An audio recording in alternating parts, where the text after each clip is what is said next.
Hello, I'm Dr Jodi Richardson, and you're listening to Well, Hello Anxiety, a podcast where we end the struggle with anxiety and build our toolkit of practical skills to thrive. Hello, and welcome to another episode where it's just you and me. Today, I'm going to be talking to you all about how to support an anxious partner. Now, those of you listening, you may very well be that anxious partner who needs support. So, this might be an episode you'd like to share with the person that you share your life with, or with someone who you'd really love to understand your anxiety a little bit more. Perhaps you're listening and you are the partner of somebody who has anxiety, or you are somebody who has a parent who has anxiety, or somebody significant in your life that you'd really love to understand more about how they operate, what they need, and what you can do to help.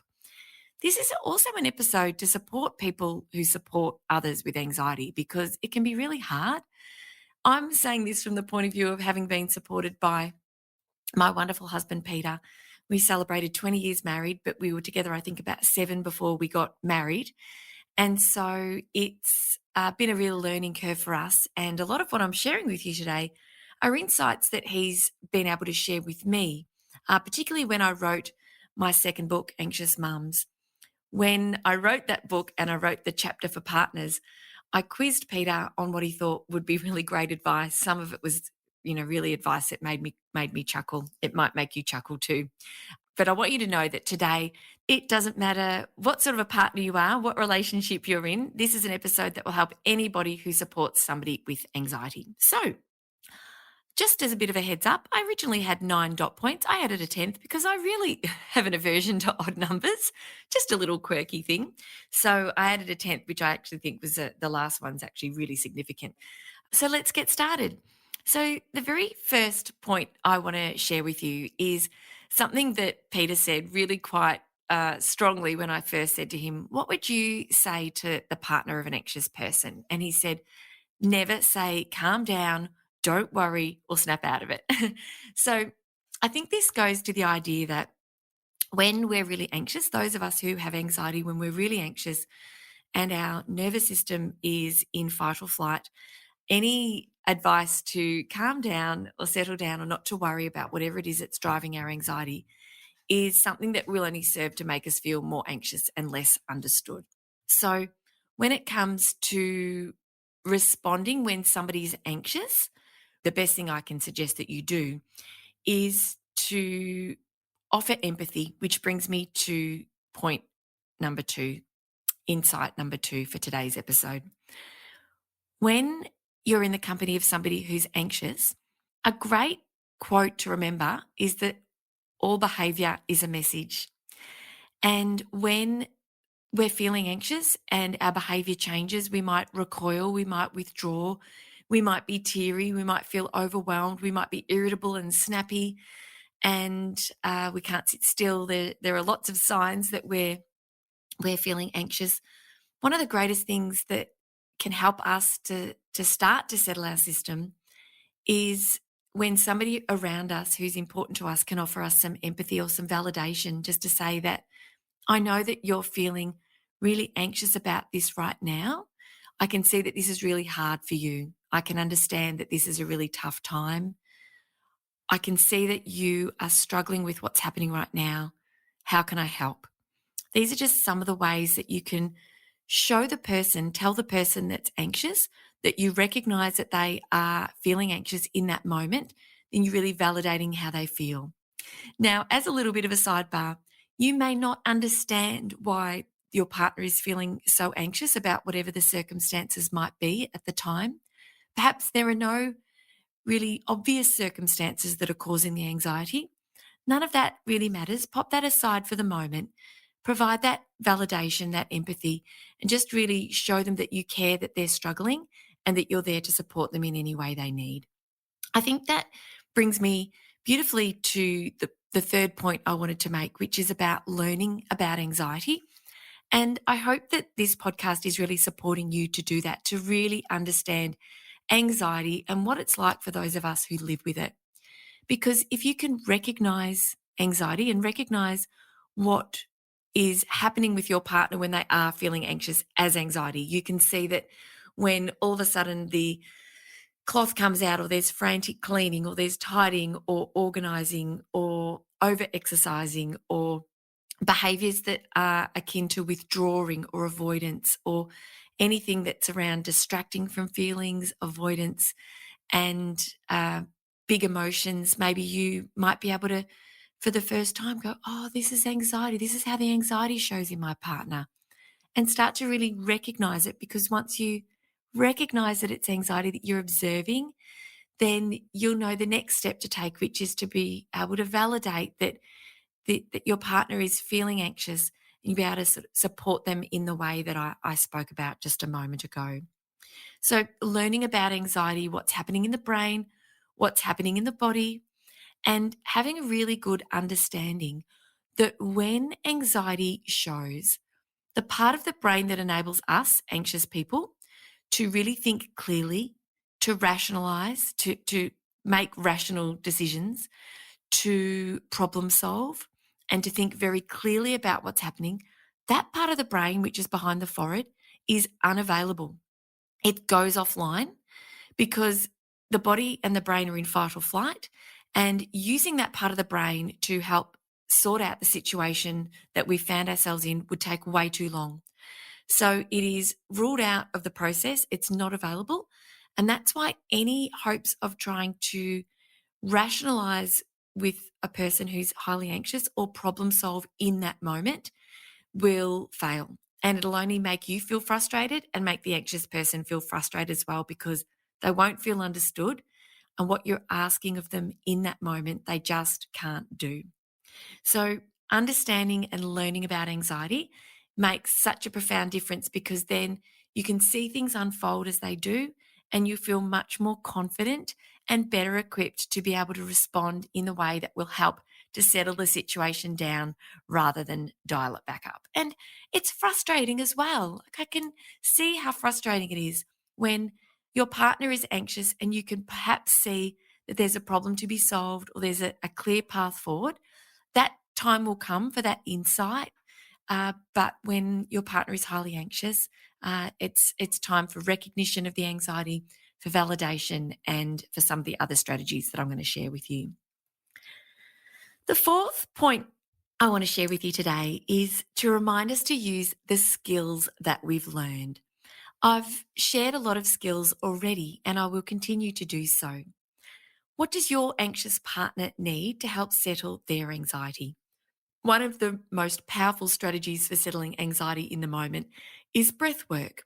You might remind your partner to lie down or sit and take some nice deep belly breaths, using their nose to inhale, using their nose to exhale, and really lengthening that exhale. Perhaps you could count in 2, 3, 4, out 2, 3, 4, 5, 6. Perhaps I need to take just a regular, normal old breath in between, and then count again.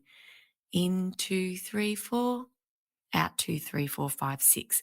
Really extending that exhale helps to calm the nervous system. So that could be a strategy in that moment that's really practical to help you to help your partner to settle their system. For some people, it's movement. Movement is the natural end to the fight or flight response. So is that something that you know your partner uses to help manage their anxiety? Is it about bringing your partner back into the present? Is it about helping them to search for their color, whether or not it's blue or it's green, and start scanning the room for all of the different things that they can see that are of that color? It could simply be saying to your partner, tell me all of the things that you see around you. Here where I record my podcasts, I can see an indoor plant. Needs a little bit of water. That's okay. I can see a photo frame. I can see a globe. I can see my washing. I can see my copy of Anxious Mums. I can see my glasses. By bringing our attention into the present, we stop that focus on whatever it is that was really triggering for that anxiety. It brings our minds into the present, and that in doing that, it helps to settle our system as well.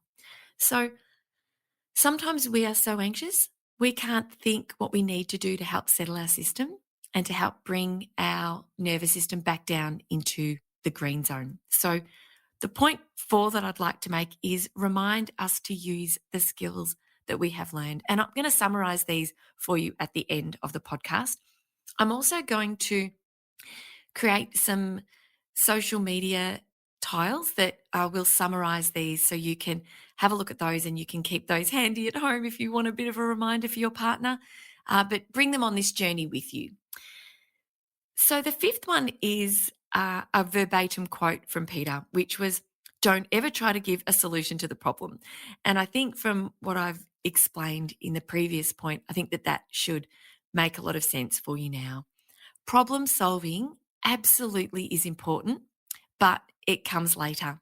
So trying to problem solve in the midst of an anxious moment is not going to be helpful for the anxious partner, nor is it going to be helpful for you because you will become frustrated. Because your system, when you're the partner of an anxious person, hopefully is in the green zone. Hopefully you're feeling uh, in a zone where you're not in fight or flight, you're feeling engaged with the people around you, you're feeling engaged with whatever it is that you're doing and connected to whatever's important to you in that moment. Hopefully you're able to share a little bit of that calm with your partner as well. So don't ever try to solve the problem in the moment. Absolutely, that can come in a conversation later. The sixth point that I'd love to share with you is the idea that perhaps you can recognize when our anxiety is building. So you might start to learn some of the telltale signs of when anxiety might be coming up. You may also like to share that with us, your anxious partner, when you observe that happening. You might say, "Oh, I noticed that you were a little bit short in your response to one of the kids before. Are you feeling anxious? Are you okay at the moment?" And just do those check ins a little bit before things kind of bubble up. Like the volcano can start to sort of bubble away before it erupts. And it's really helpful for us when we have anxiety to recognize our own signs and symptoms so we can start to put strategies into place that will help us to dial it back. But also, if you can recognize when our anxiety is building, you can bring that to our attention if we haven't realized. And also, then, of course, remind us to use the skills that we've learned. So, and I want to add in that as the partner of an anxious person, it's not your responsibility to manage the anxiety of your partner. It's our responsibility as people with anxiety to learn to understand ourselves and to learn what makes a difference for us when we need help to regulate how we're feeling and to bring ourselves back down into a more grounded state. And I really hope that different professionals who I'm bringing in to the podcast for you to listen to, like Dr. Renee Keisha, who was in last week's episode, can really help to build your toolkit so that you're feeling more equipped. If you are the partner of an anxious person, it's a beautiful partnership to support someone with anxiety. It's not always easy. I know that for a fact. I know it's been a long road of learning and communication and understanding for Peter and I. And he's come a long way and is an amazing partner to me. But it's not your responsibility as the partner to do everything for the person that you are supporting. It's akin to teamwork. And if you can support each other, it just makes for so many wonderful outcomes and better understanding between the two of you as well.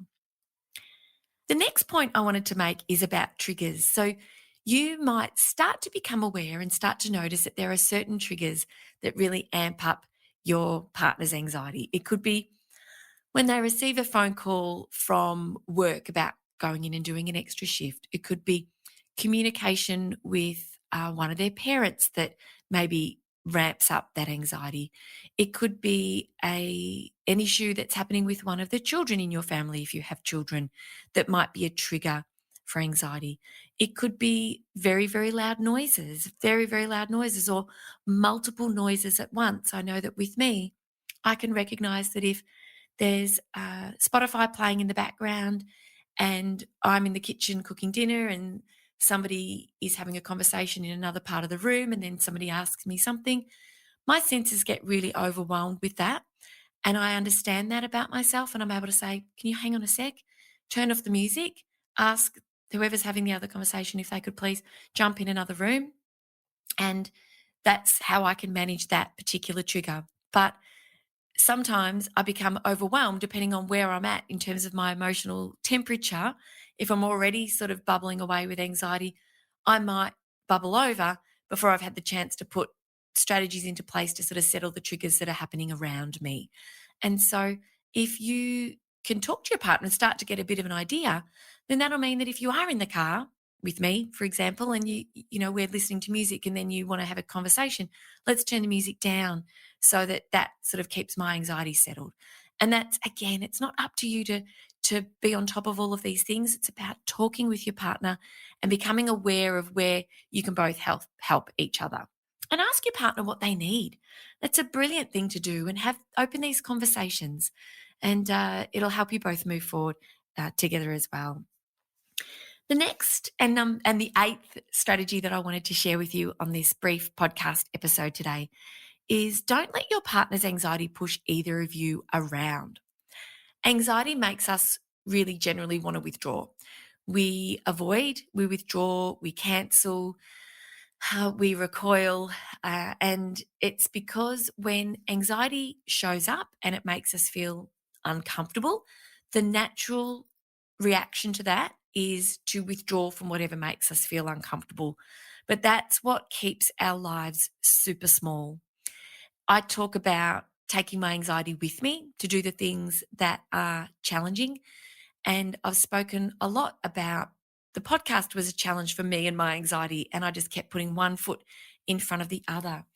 Some days when I'm going to a new location to meet new people, to do a presentation, as I did earlier in this week, I was at the beautiful Braemar College in Wood End, that it's something completely uncertain and new. I don't know what the setup is going to be like.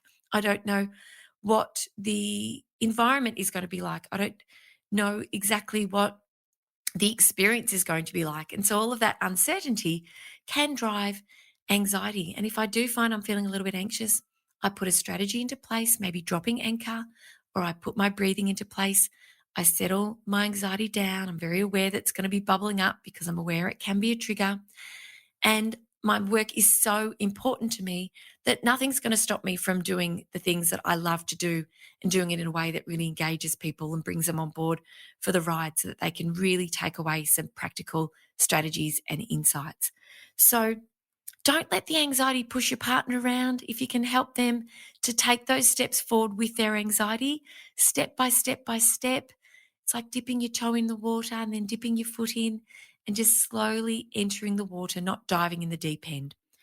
And when it comes to withdrawing or cancelling or avoidance, recognize that any avoidance settles the anxiety down. And so the brain goes, hey, this is a great answer to my anxiety problem. I just won't go. And because the anxiety settles and you feel better, it reinforces that that was a good decision. And of course, the next time that catch up with friends occurs, the next time that job opportunity comes up, the next time that professional situation that asks a little bit extra of you comes up, the answer will be, oh, I know what I did last time. I've got to do that again, because you're not also building that resilience under challenging situations or in challenging circumstances. So let's not let anxiety push us around. The purpose of anxiety is to keep us safe. It's our brain's response when there's a threat detected. So we need to show our brain we're okay, and help the anxiety settle and help your anxious partner move forward to do the things that are important to him or her. The ninth one I have here, the penultimate strategy I'm suggesting to you today, is about taking care of yourself, because living with anyone who has anxiety or living with anyone who has an ongoing health condition of any type can really take its toll. It can be worrying for you. It can be unpredictable for you, and it can take its toll and cost you in terms of maybe being able to do the things that you would like to do with your partner in joining you for the experience, because perhaps your partner's anxiety is too much and they don't want to accompany you to certain events or engagements or special occasions, or even the weekly family dinner might be too hard for some partners. So I really want you to take care of yourself. I really think that's so important for you to recognize your own needs and seek support outside of your partner if you do need a little bit of extra help. And that really is my last and my final and my 10th suggestion is about seeking help. That you may not identify as somebody who struggles with anxiety, but when you live with someone who does, it can be really contagious. We know that the anxious state can rub off on the people that we live with and can bubble up in parents, partners, in children. We equally know that calm is catching as well. So if you're feeling like the anxiety in the house or wherever it is that you're connected with somebody close to who's anxious, and that's bubbling up for you, and it's really rubbing off on you and impacting your stress and anxiety levels, seek some help for yourself so that you can take care of your own mental health and well-being, and also feel like you're more empowered and in a better position to support the person with anxiety that you love. So they are my 10 strategies, that the 10 strategies I really wanted to share with you that have made such a tangible difference here in our home. I really hope that one or more of these strategies will make a difference in your home. And I really love the quote, and I've probably shared it with you before, that small hinges swing big doors. You don't have to start with all 10. Choose one. As I said, I'll list them in the show notes. You can find the show notes via the podcast tab in the menu on my website or via my podcast, Well, Hello Anxiety, on Acast. So if you search for the podcast in Acast, you'll find the show notes and all the links that I will supply for every episode you'll find in either of those places. As I said, jump on Instagram, join me on Instagram, say hello and share with me, please, what else you'd love. If you have anxiety and you have something that you would really love for your partner to know and understand more about your anxiety, something you'd like your partner to do, share it, please. Let's lengthen this list. Let's build this out to support the people who support us. All right. And share this, please, with someone who you think might really learn and benefit from listening. Well, thank you. Thank you again for your time. I really loved having this time with you. I hope you have a great rest of the day, whatever it is you're doing. And I'll look forward to seeing you with another special guest next week. See ya. Thank you so much for joining me for this week's episode. If you enjoyed it, please subscribe and leave a review. To keep the conversation going, I'd love you to join me over on Instagram. You'll find me at Dr Jodi Richardson. Also, if you'd like a copy of my free 5-day mini email course, Calm Your Anxious Brain, then jump over to my website, drjodirichardson.com, and you can sign up down the bottom. I've really enjoyed having your company. Thanks so much. See you next time.